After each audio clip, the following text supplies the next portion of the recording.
Hello everybody, welcome back. This is part 2 of class 1. This is the penetration testing class, and in part 2 I will go over details around the need of pen testing with a threat and impact model. It's very key to understand that. Then I will go over like what should be tested while performing a pen test.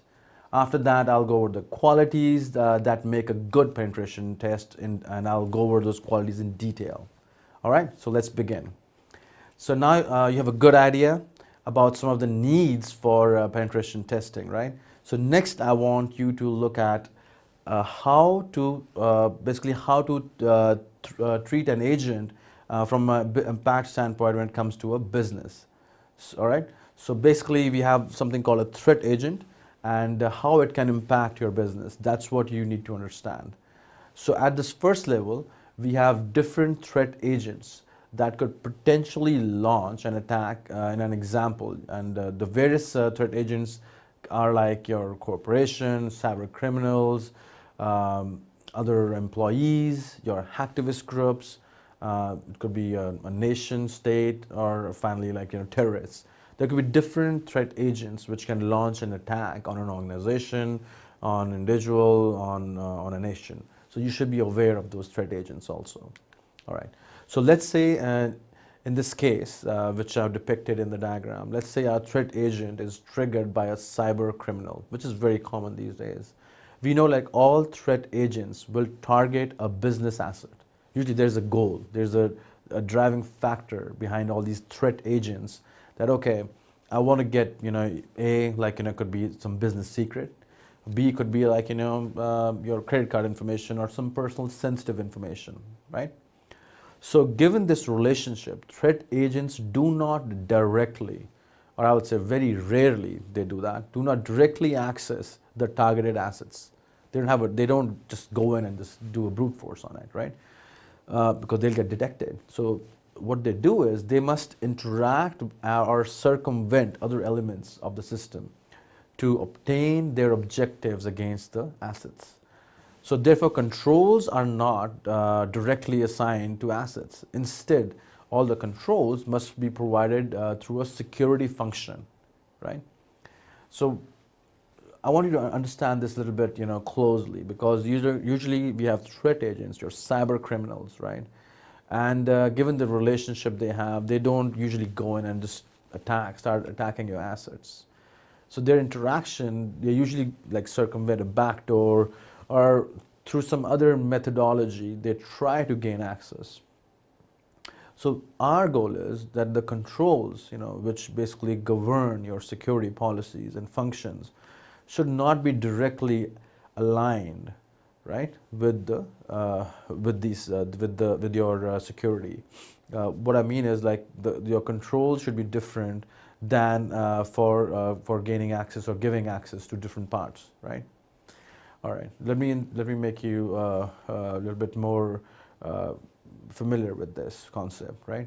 So usually instead you giving controls, you must provide a security function, and that's what I kind of described to you earlier also. So this security function is directly aligned to the identified threats, the attacker vectors and the vulnerabilities that provide different access to the components that contain the assets. So there is a layer down there. So this is a fundamental principle basically. Controls must be selected and implemented to address threats, attacks, or attack vectors by performing one or more functions. Let's go over these functions. So first one is, when threat intelligence is included in this model, the architects, engineers, analysts can work in a cohesive manner to identify potential gaps and access degrees of efficiency. What this does is thereby continues to enhance the security. It basically gives you different postures of systems and infrastructure, right? So when threat modeling and analysis is introduced in this model, the potential areas of exposure and impact are basically highlighted, and because they are highlighted, this basically enriches the selection and implementation of controls. So this is a very key thing to remember and to follow. Another thing is that the security weaknesses are exploited by threat agents. So all these threat agents, like your cyber criminals, so they basically exploit the security weaknesses. And with this, they can gain access to the security controls or areas in the organization that are restricted to outsiders, right? Because they can also go for your security vulnerabilities and weaknesses.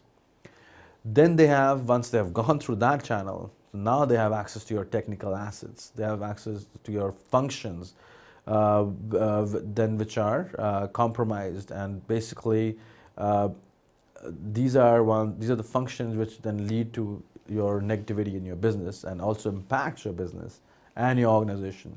So the security weakness exploit, your organization could suffer losses due to this also. So now you understand, how this works. So next thing I want you to understand, or I want you to know, that is what should be tested. What should be tested when you are part of a pen testing team, on a penetration testing team? What would you test, right? Organizations should conduct a risk assessment operation before doing penetration testing. So a risk assessment operation will help to identify the main threats faced by an organization. So this is very key. And some of the common ones are communication failure, could be like e-commerce failure and loss of confidential information. So these are some of the common like threats which are faced by an organization, right? It could be communication failure, it could be e-commerce failure, like transactions or something, it could be loss of some very critical confidential information. So the public-facing systems like your website, email gateways, and remote access platforms, right? That's one thing. And another key is your public-facing problem which you get, or where public faces issues, and your public-facing sites which face issues and problems because the system got compromised. So this typically happens when your application or your website which you're dealing with, and basically when it deals with your user records, or your website goes down, or you have been a victim of the denial of service attack, which is also called the DOS attack. So these are your public facing systems and websites, how critical they are and how they can go down. So usually organizations should always make sure that email communication channels like SMTP or your SMTP server are also part of your risk assessment operation. It's very critical. Don't leave anything for somebody else to figure it out. You have to make sure that your public facing channels are always part of your risk assessment operation. Now the remote access platform, that is the next one, right? The remote access platform, where you give basically access to your internal networks, are also a huge risk if not dealt with and if not secured properly. So finally, some of the other threat identifiers are your, as I said, mail could be one, your DNS servers, your firewalls, your password list, password protection, your FTP on your IIS server or Linux servers, if you have opened those ports up, and of course your web servers, which give access to your sensitive information, right? So another key thing to follow is that testing should be performed on all hardware and software components of the network security system. It's not just the hardware or not just software. It has to be cohesively both of the systems for your security networks. All right, so every organization out there just wants to secure their system. That is everybody's goal, right? So that's why we want to run penetration tests on those systems to make sure they're secure. So our primary objective is to secure an organization by using your penetration testing process and different techniques. In case you're just thinking that what is the primary objective for an organization while doing a pen test or a penetration test, I would say that the most clear and important objective is securing the organization from potentially external threats by proper implementation. Remember it, by proper implementation of your security policies, and that is a must. So always remember that, all right? Okay, so next is what makes a good penetration test. So the following activities I've listed out here in this slide are some of the key things which make a good penetration test. First and foremost is basically establishing the parameters for penetration tests, such as your objectives and also the justification of procedures. So that is the first thing. Next activity is hiring of skilled and experienced professionals to perform your test. That is super critical. So, and this is one of the main reasons I want all of you to pay special attention to this training, because it is very important. Like, what kind of experience do you need to get? And the goal is not to only learn what I'm teaching, but also to gain some experience by practicing in the labs, which will follow.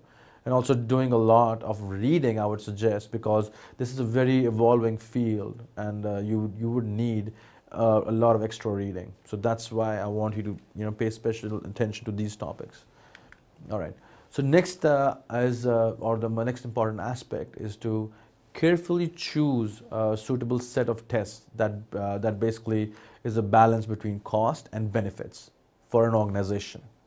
So once you have identified, or once you have all these different gaps identified, and you know the threats, so the key is to follow the methodology with proper planning. And of course, a detailed documentation is needed for that. So documents basically are the results of basically why documents, because they result carefully in documenting or organizing and making a comprehensive assessment for your client also. So documentation is very key. So it is also important to know that a penetration tester who is part of the team who's performing the pen test for an organization must be available all the times to answer any queries, questions which the organization has after the pen testing is done, and or before also when the documentation is getting done, because documentation starts from day one. All right. So basically the starting, or you can say the potential risks which are found and the findings for the final report.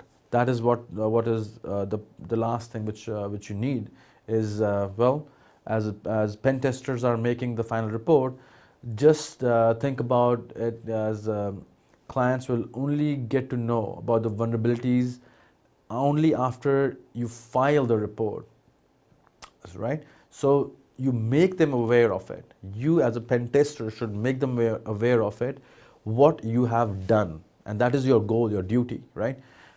Your work really will be represented by the report you submit, and after the report comes after you've done your pen testing. So the documentation part, which I was talking about, is really, really important. I cannot stress enough on this, guys. You have to make sure the documentation part is really, really, really important, and what you have done is really important. How many numbers of hours you have spent is really important as a penetration tester. How many minutes you have spent on each process. As much detail, as much minute detail you can give, in your report. And finally, the report will tell to the client that they need to know, and what they need to know, and how they need to react and act to the whole situation. All right. All right. So this brings us basically to the end of part 2 of class 1. I went over details around the need of penetration testing with the threat and impact model. I would suggest that you go and look at the model on the side by yourself and try to make some sense out of it yourself. Rethink it in different standpoints from different cyber threats, okay? Next, I also taught you what you should do and what should be tested while performing a pen test. And lastly, I got you familiar with the qualities that make a good penetration test. All right, I'll see you in part 3 of class 1. Thanks for joining.